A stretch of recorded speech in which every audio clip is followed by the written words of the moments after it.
couple years down the road, you feel a cool morning mist on your face. The sun hasn't yet peaked its shining face over the far distant horizon. There's dew on the grass. It's just like the hour before dawn. You can look into the distance and you can see the blues and blacks and purples of the morning sky, yet to alight with the sun's rays. And even though it's early, you're putting in some fucking work. You are loading like a dozen totes into the back of your midsize SUV. Oh shit. Because on this Sunday morning, you are accompanying your wife to a craft fair. No more Ford Fiesta. Oh, you still got the Ford Fiesta, but your wife has a midsize SUV. Okay. The Ford Fiesta just hit 300,000 miles. So, It's in no sign of slowing down, or what's the deal? I mean, people in your life are like, Pat, you should probably, get a new car, but you're just like, eh. So, you're loading these totes into the Sounds SUV. about right. Yeah. Yeah. And as you're like making the trip from your house, into the your wife's craft room, she's got all the boxes staged, right? You're moving box after box out to the car.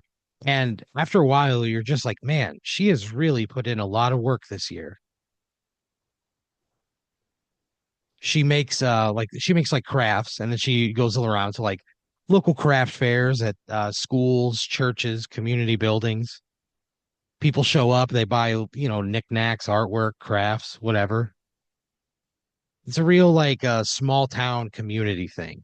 And it's a proof of concept. It's a place where people can reap the rewards of their creative outlet. So she started making stuff a couple years ago, odds and ends for foes and friends.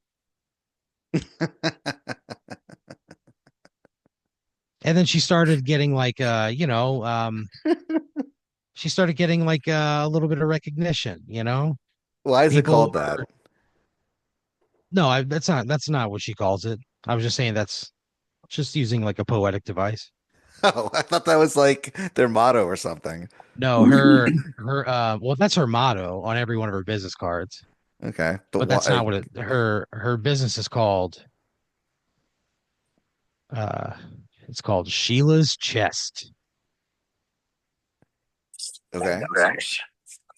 And let's just say your wife Sheila is well endowed, right? Why, why name it that?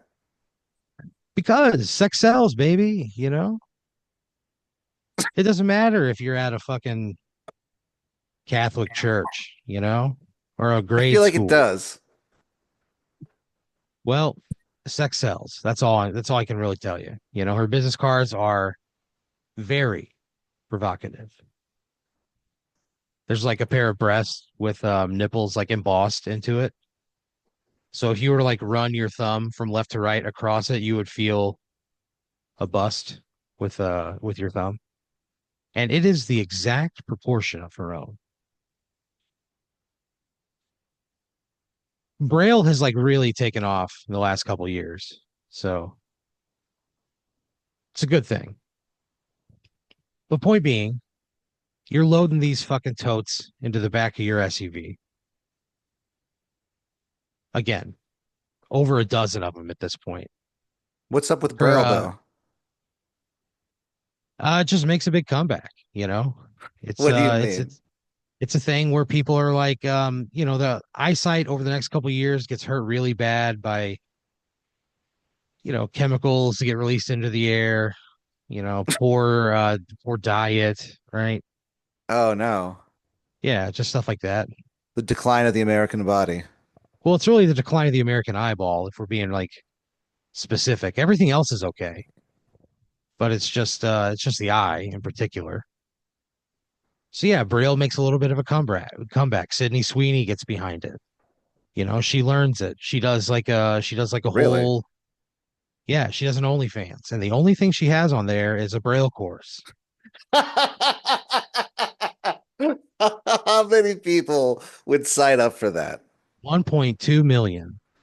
She makes so much fucking money and she lights a fire under the Braille reading community. Hold on. So is it like I'm sorry, but is this like is she like provocatively dressed or anything, or is it just Oh straight yeah. up? Yeah, I mean, yeah, she's in like a Okay, so there bikini is a the whole little bit time, of okay, all right. you Well, know. that's even funnier. But All it's right. very dry. Hmm. It's not sexual in nature at all. It's all about It's all about the Braille, baby. She starts a second OnlyFans. And it's the same thing, but she has on like a blazer to cover up the goods. that's for like the serious players. I mean, the people who buy that one like feel like I'm above this. I'm not doing this for a Sure. sexual reason. And nobody likes them. The two fans, there's not a single person that subscribes to both, right? And Oh, if wow. somebody on the streets finds out you're in like the Blazer Club or the Bikini Club and you're in like the opposite, it will lead to physical violence. There's physical violence amongst the fandom. Yeah, for sure. Oh, for sure. Then Yeah. there's two like kind of warring. Are they Yeah. always at not necessarily at war, but they always fight each other, or is there ever peace, or is it ever like how Oh, does there's it? never peace. There's never peace. Wow. Okay. Well, that's No. weird. The cops don't do It's anything? Oh, they absolutely do. I mean, every single movie theater that has like a Sydney Sweeney movie coming out, they have to like employ extra security, because there's going to be Blazer kids there, there's going to be bikini guys there, and shit's going That to fucking go off. that is so fucking stupid. But the beneficiary of this is the Braille Oh community, man. Of right? course. Yes. So Of yeah, your wife's course. got your wife's got a set of Braille jugs on her card. They're the real heroes. Sheila's chest. Okay. So yeah, again, it's a Sunday morning. You're loading Sheila's goods into the back of the SUV, just kind of marveling at her output, you know? Just like you're thinking about like yeah, every time we were like sitting down to watch a movie or something, she had something in her hand. She was like doing something, constantly busy. She works a full-time job. It's like how the fuck did she find time to make all of this shit? Yeah. So you have like a bit of a moment of appreciation. She comes walking out the door the moment that sun peeks over the horizon. The first rays of the day begin to dry the dew off your grass. Sheila walks out, shielding her eyes from the morning sun. And you just kind of look at her and you smile. And she goes, it's early. What are you smiling about? And you're like, nothing, babe. You get in the car. Nothing, babe. Morning, babe. Chill You morning. Oh, fuck me. you guys spend the 30 minutes in the car taking a trip to St. Doug's First Catholic Church. What is Doug the Saint of? I've never Uh heard of him ever. Doug is the saint of guys who look like their dads. I mean, I'm one of them. There's a That complicated is, relationship that you have with that. So he's the saint of guys who look like their dads. God, there's got to be like a word in ancient Hebrew for that or something. Maybe in Yeah, ancient Greek. Someone do some maybe. research. That's really So funny. Okay. you guys pull into the surprisingly crowded parking lot. And she kind of like looks around. She goes, "Oh wow, there's a lot of people here." You get out, you walk inside the building. You see that there's like they have like a community building kind of place on site. There's a bunch of white folding tables with white tablecloths that sort of mark a perimeter around this building.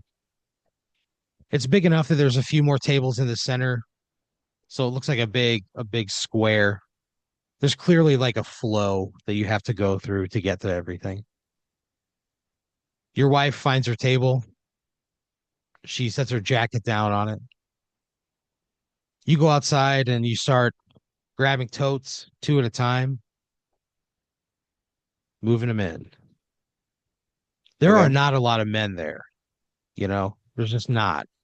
What do you It's mean? a lot. It's a lot of, it's like mostly women of age that's probably, they're probably older women, And then there's me. and then there's you. So you're like loading your stuff What? in, right? You see some tiny little grandma looking lady as you're walking in. She says, "Could you help me, young man?" Sure. You look over at your wife and she's just like, "Pat, what are you doing?" Like giving you like a death stare. But you've already committed, so you spend the next 45 minutes unloading a bunch of Christmas ornaments out of this lady's car onto a table, right? Okay. You finally meet back up with your wife. She's not happy, you Why know. why was it so there weren't any dudes, it was all women you said? Yeah, it's like mostly women. Interesting. What's the deal there? It's What's the just deal? that's just like Jerry who it's Seinfeld. who it's for. There aren't like a whole lot of men in the Central Texas crafting community. I mean, there's a couple, but they're not going to go, to this sort of rinky-dink small town, kind of church bullshit. They're going convention centers, right? They're going like mega Okay. churches, All right. gymnasiums, like, bigger places. So I'm kind of on like the bottom third or the bottom Yeah, quarter yeah. of the, but am I doing okay for myself in that bottom quarter? Well, it's not you, it's your wife, Oh, my Sheila. wife, rather, Sheila, Yeah. of Sheila's So this chest. is this is like her first foray into like the commerce arm of the craft experience. She's never been to like a show like this to like sell stuff. She's just been making things. So she's kind of nervous. She sets up her little Oh, booth. sure. Yeah. She's got um she's got some mugs with like sayings on them. Uh she's got it's like a you ever heard of a cricket machine? It's like a machine that No. people used to like make outlines and stencils of things to put on craft products. Okay. So sort of like a vintage type of, There's some vintage stuff there. It's kind of a wide variance of people selling things. A lot of them are things they made, but there are some like people who are reselling, vintage clothes, artwork, that kind of shit. But your wife is there to sell, she's there to sell her goods. She's there to sell her crafts. Halloween is coming up.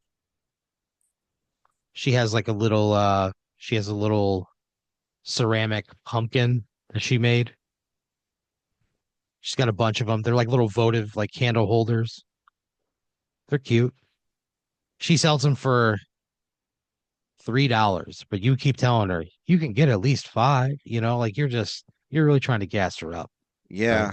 yeah. So she's kind of, is she nervous to do like the talking or whatever? Or, Yeah, and just like staring down failure. What happens if it doesn't do as well as you think it's gonna do?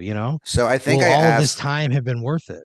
sure. I think I asked if she wants some help. I could help her with that. I could probably try to lure people in. You know what I mean? Bark them in. You know what I mean? People walk She's by and like, go, "Hey guys, what's up? You guys want to learn about something cool?" I don't know. I'll talk she to them. I don't goes, care if people keep walking. well, it's kind of at like it's not like a place, it's not like you're in like a smaller town, like a 30 minutes outside of the city.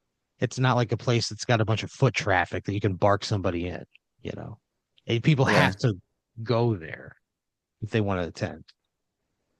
They're not just going to stumble Hmm. upon it. Fair enough. And you guys get everything set up, and she goes, honestly, I think I'm okay. Uh, she goes, I'm freaking out a little bit. Oh no. She's like, she goes, I don't mean this in the wrong way. She goes, I think I just need to do this alone. Sure. And she leans in, she kisses you on your hot little lips.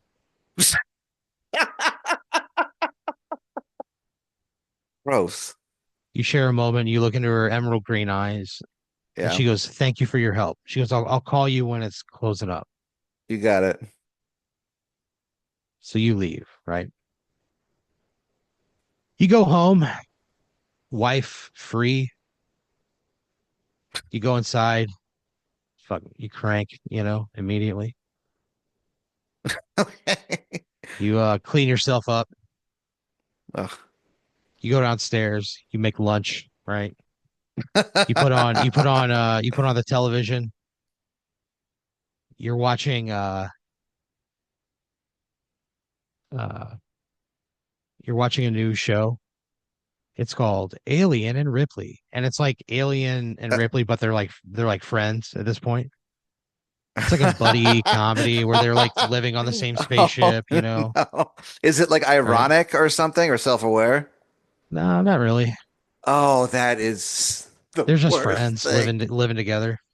That's the And sometimes worst. Ripley's got to make a supply run, and she needs alien strength, and they got to like, dress her up and What's make the her look show called? present Alien and Ripley.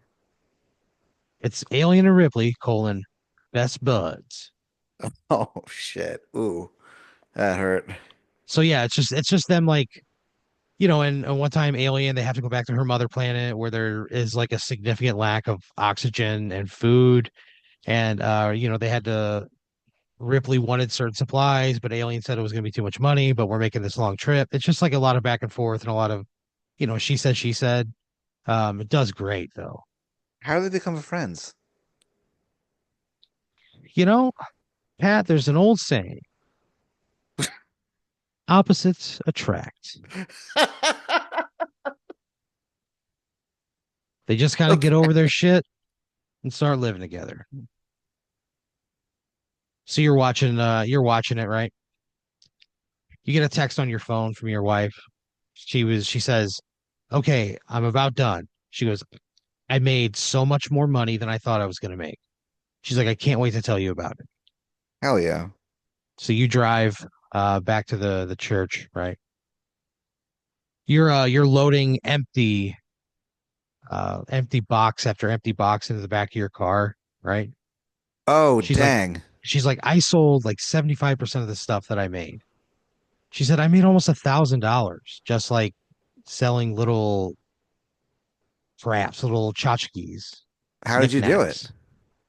She said, "I don't know." She goes, "Everybody here was so nice." She goes, "I even made friends with some of the women who do the circuit, you know, The like circuit? the circuit." She's like, "Yeah, apparently there's like all these little craft fairs all over Central Texas, and these women go to them all the time." And she goes, "You know, I really think it could be good for me to get out a little bit, make some friends." She goes, "It would take me away from the weekend somewhat, but I think it would be really good for me to get out and to have that experience." Okay. How often are you doing this, you think? Like, I don't know, maybe once a month, every 3 weeks, Okay. whenever something comes up that's worth going to. Yeah, sure. That sounds good. I And mean, you can am I still see, doing I'm still doing stand up, yeah, right? So I feel yeah. like I mean she tolerates that. So like yeah, this is kind of no And you big you deal. see the spark in her eyes as she brings to it, right? You could tell that it's like, oh, this is the first thing I think I've seen her really excited about in a long fucking time. Cool.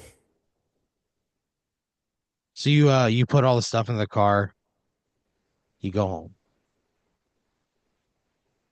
A few weeks later, she's gonna go up to a little town outside of Dallas. She's gonna meet the gals there, she's calling them. They've rented out an Airbnb for the night. It's like a 2 day, it's like an all weekend kind of thing.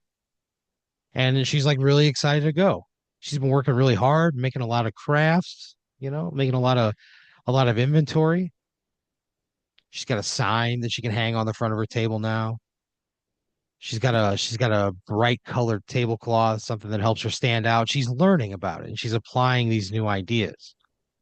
And she feels like super energized. It's all she talks about, right? Yeah, I can see that. So she goes to a Saturday, she drives up to Dallas, right? You get text messages all weekend with her talking about how much fun she's having, pictures of her and the gals, right? They're all kind of like all of their tables are stationed together. She kind of names off who they are one at a time. Okay. So she's having a great time, right? She's being social. She's telling you she's selling a lot of shit. She's making a bunch of money. On Saturday, or rather Sunday, she's coming home. She's like, "Hey, we're done. I'm heading back. See you in a few hours." She says I sold $1,800 worth of stuff this weekend. Jeez. You're like, "Holy shit, you're killing it." You guys have a little chat. She drives home. You're We're going to Red Lobster. for sure. You're moving all the stuff back into the house from the weekend, right? Uh-huh. You grab she's inside, you put all the stuff away. She goes, "Hey, could you grab my purse? It's in the car." So you go out, you grab it, it comes open, you kind of like look into it, it just like comes open, and you see just like a fucking fat stack of bills. Whoa. There's 100 on the outside. You see probably like $600 or $700 bills that you can tell just by looking at it, it's $100 bill. Do you rifle through the money? No. I mentioned it to her. I mentioned I noticed and I'm like, whoa, that fucking rules. So you bring it inside, you go, "Yeah, I saw a lot of hundreds in that bag." And she kind of like turns red. She goes, "Oh yeah." She gets a little uneasy. She goes, "Yeah, I made a lot of money this weekend." Cool. That rules. You guys go to Red Lobster. Fuck yeah. You order a dish called it's called the Crow's Nest. And they bring it out and Oh it's on like a no. it's served on a piece of driftwood, and What there's like is? your food. So it's like a piece of driftwood that has like a wooden spike driven through the center of it, and there's like a piece of salmon driven down onto the spike. There's a bunch of shrimp sort of like skewered on it, you know. Wow. They hit it with a fucking blowtorch, and they put a sauce on it called uh salty dog sauce. It's Yeah. basically it's like a cocktail sauce that has like a little horseradish in it. So it's whatever. You go to Yeah, Red Lobster, whatever. you crush the crow's nest. Absolutely. Are we Your getting wife has dessert? a your wife she has a tilapia plate, Nice. rice, broccoli, smothered in butter, black pepper. You guys share a chocolate lava cake. Oh, yes. It comes It's out and been you say that. years. Yeah. It's been years since they've had it. You're actually ordering the first chocolate lava cake they've had at this Red Lobster in 7.5 years. What? Yeah, the menus were fresh off the presses when you got them. Wait, so they got rid of it for a while, or Yeah, there was just a problem with the lava cakes. what was the problem? The guy who made them fell into a volcano. He uh he was obsessed with lava cakes, right? His name was Carl Yeah. Jungmann. And he was obsessed with lava cakes, right? He was the guy that Okay. made all the lava cakes and supplied them to all the Red Lobsters, all the Darden restaurants, if we're being honest, in the United States. And in 2009, he had a midlife crisis. He bought a Carrera, Porsche Carrera, left Uh-huh. his wife of 28 years, and Oh, he went to go see how lava really flows because he was like obsessed. He's like, I have to make my cakes better. I have to make my cakes better. He was on coming off a fresh divorce, midlife crisis, threw himself into his work, found that his lava wasn't flowing accurately, and he went to a volcano called It was I don't want to butcher it. It was a Hawaiian word that when translated says it's coming. Oh no. So he hiked to the top of it and he's kind of like he was looking out at the lava for like 3 hours. It just fucking toasted him, just burning red. He just didn't even realize it. Oh man. And he was watching the lava flow back and forth, bubbling up over the side, and he kind of figures it out. He figures out the recipe for the perfect flowing lava cake. He stood up and then he slipped on a banana peel and he fell into the volcano. Why was there a Secret banana inside peel? his brain. Why was there a banana peel where the volcano was? Who would put that there? I don't know. It could have been anybody who was there, I guess. I think Maybe I a think gull. all right. I think what I do is when we're like 90% done with the dessert, I kind of like lower my voice a little and I go, "Hey, sorry about that thing earlier with the money. I thought it was just like really cool that you had that, you know." She kind of you mentioned that and she looks visibly uncomfortable, right? Oh no. She goes, I mean, it was just like a couple grand, you know? And I'm you're like, I sorry. thought I you said it wasn't, was, yeah. you're like, I thought you said it was 1800. And she's like, she's kind of just can't really like answer, right? She kind of like, she's not good at keeping secrets, Yeah, you know? clearly. And Okay, she so I guess goes, yeah, now I'm like kind of worried. Before I was just kind of like, that sounded so dumb. so yeah, so you Uh, go, you finish your dessert, you go home. She's in the that is bathroom tense. she's taking a shower, right? You had just gotten out of the shower, your body's still hot and wet. Yeah. You walk over to your closet, you pull out a fresh pair of white boxers with red hearts on them. Oh no. You slide them up your moist thighs. Oh. And then you look over on like the dresser, kind of like outside of the closet, and you see that bag. It's Mhm. tipped over onto its side, and you look at it and you can see it's way more than 1800 bucks. It's way more than 2000. Yeah, this is weird. As you kind of look at it, you're like, there's probably 5 or 6 grand in this bag. Your wife comes out of the shower. She sees you. She looks at the bag and looks back at you. I She go, grabs it off the dresser. hey, come on, just one, just 2 seconds. Come on. I'm not gonna yell. I'm not here to judge you. Let's just talk about this real quick. I'm just weirded out a little bit, She says, babe. "You." She goes, "You promise you won't judge me." Yes. I'm just a little She worried. looks. Like this is a little because you're I guess kind of lying about like money, which is you've never done that before. She looks down at the ground. She goes, "I stole it." She goes, "I didn't even realize it." She goes, "Me and the girls were hanging out. Everybody was putting stuff away. The next thing I know, Louise had a big stack of cash, and she just put it in my bag." And she says, she said, "See you in 3 weeks. Outside, we're gonna be near Waco." She goes, "So now I gotta go back." She goes, I can't make any." She's going, "I can't make this kind of money just doing nothing, you know?" Yeah. 'Cause she goes, "I don't want it. I want to go back. I want to give it to Louise." She's like, "This is not why I got into this." She said, "I had a moment of weakness and I'm sorry I wasn't truthful about it."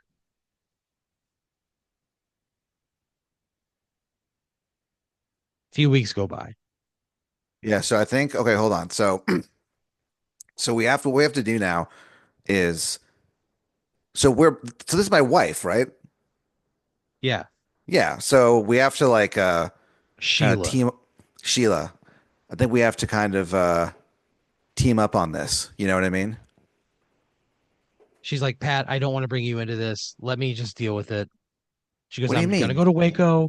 I'm gonna go to the fair in Waco. I'm gonna give her the money back and tell her thanks, but no thanks. And then my hands are clean and she can do whatever she wants with it." How about I just go and return it? How about that? She's like, you don't understand these women, Pat. You don't understand them. I They are guess. ruthless. Well, you have to help me understand it. Could you just like, yeah, can you kind of walk me, explain this a little bit? Again, I just would She like to said we know so I were can kind of figure out the best thing that we can do. She says I was hanging out with the gals. We were wrapping up, and the next thing I know, Louise stole a bunch of money from one of the stands and she put it in my bag. And no one noticed. Nobody noticed. We got out of there. No alarms went off. No. Were you followed or anything like that? Do you think that if there's anyone, a chance that anyone's been like surveilling you or anything like that? You've noticed She was, of course anyone? not. Well, I'm just asking. I'm just trying to kind of figure this out. This is a lot. You know what I mean? Like it's kind of a lot for me to deal with. So I just have to She's like, like, let me just take it back to her. I'm going to give it to her and tell her to take it back where she found it. And I don't want it. and you sure that I can't go with you to help or do anything else? She says, I don't think so. It would be bad if I showed up with somebody. Then she'd know something was wrong.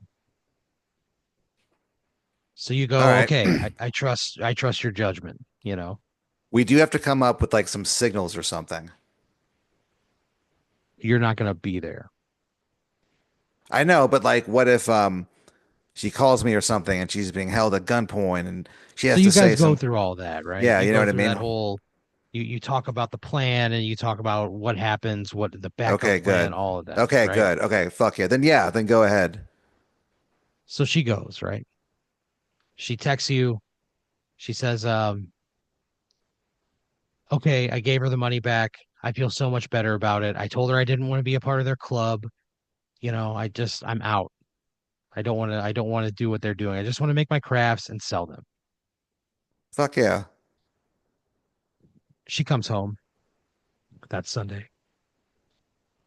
She told you she made over $1,000, sold a bunch of stuff, had a great time, met some other people, kind of steered away from that group, Yeah. did her own thing.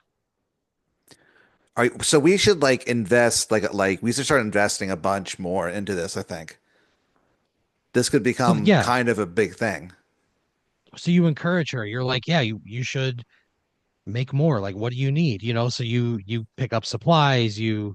you talk to her about, finance stuff or like how to design a logo, what website, all that stuff. You really dive headfirst into it and push her to like you can really run with this. Okay. And that's what you do. 3 weeks later, We run with there's this. um there's a they run with it. There's a big one. There's a big convention coming up in Austin at the convention center, right? Yeah.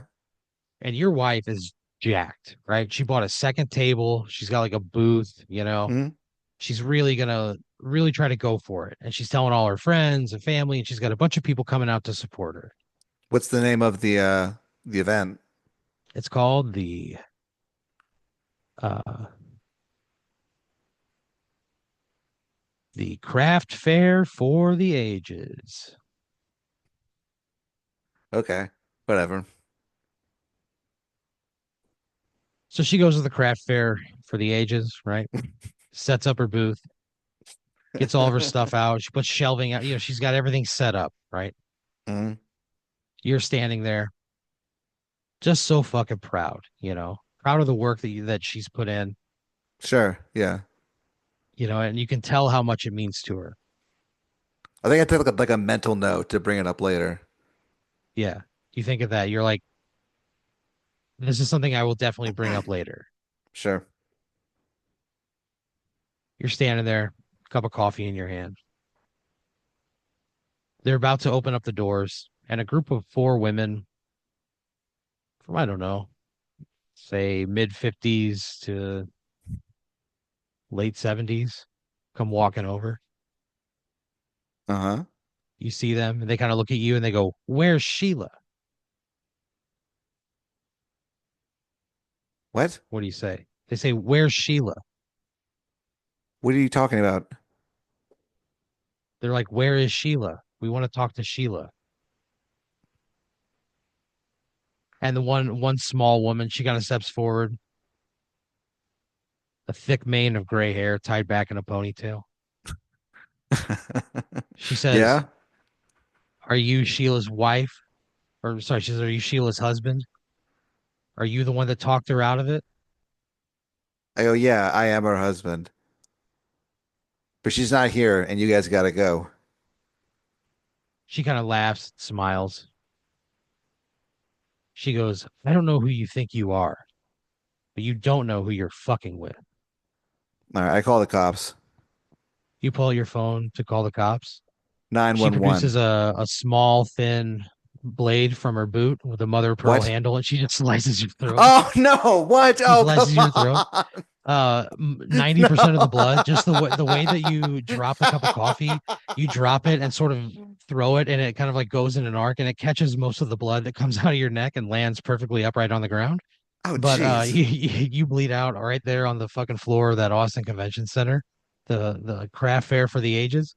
She wipes the blood off on your fucking bald scalp, and she puts it back in her boot and just sort of walks away. And nobody ever fucking thinks she did it, so she gets away with it 100%. Your wife comes back, and before the doors, like as they're getting ready to open the doors, the guy who it's his first year running it, his name is Scott Sh- Schemler. He's like, okay, this is your big opportunity. Yeah. He gets ready to open the door, he gets ready to press it in, and your wife just screams. He turns around in the direction of the scream, and he just yells, "No!" into the sky, and you fucking die right there. Oh my God. They delayed opening for like 15 minutes to just drag your body out of there by your feet, and they wipe your blood up off the concrete.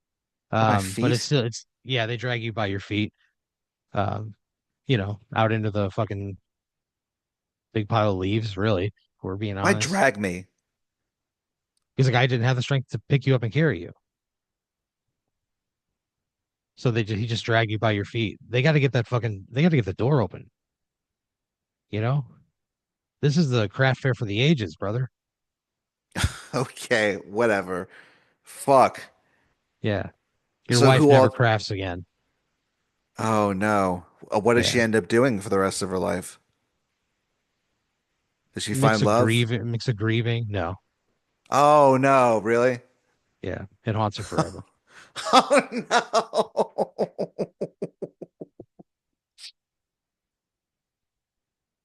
What was that? Did we ever get her name? Your wife? Yeah. Yeah, it was Sheila. Sheila's chest. Sheila. Damn it. Sheila's The big chest, of old course. bust. I The braille remember. bust. Sorry, I forgot. I was just so, my mind was blown by that. That's infuriating. All right. Well, happy episode 1000, Aaron. Yeah. You're a piece of shit. Yeah, you too.